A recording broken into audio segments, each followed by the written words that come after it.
So if you were to do a quick KPI plan for me, what does that look like?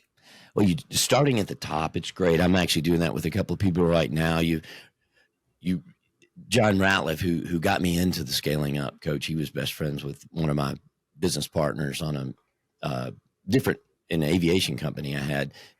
But he got me in there and he said, tell your story backwards. Find your goal, your end goal, your purpose, your BHAG. What is your big, hairy, audacious goal? And then go backwards. So now I like to start when we do metrics. The first thing people want to do is grab a book and go look at all these metrics and just start picking them. So instead of doing that, you figure out what your big, hairy, audacious goal is, and then work backwards for what it might be in 10 years, what it needs to be in 3 to 5 years. And then what are your 3 to 4, maybe 5 key initiatives? And then what would be a number associated with that? And bring that back down to 1 year, and then back to quarterly, and then back to your week and your day. So how can you do that? And those are the main metrics that you track. And then in addition to that, what are your processes and your functions? So you have those 4, if kind of going across the line, and then bring back, that's your big macro picture, but you need every function on there. Function is a job basically, but we like to call it a function. There should be one person with that, and each function has a lagging and leading indicator, so you'll know that each person knows what their number is. Everybody should have a number and what that is. And then in addition to that, we call that a face chart, functional accountability chart. And then you can have a pace chart where you have a process accountability chart. So define those 4 to 9 or 7 to 9 processes that you have, and have a leading and a lagging indicator to see what the goal is on that. So you know how each one of those processes are.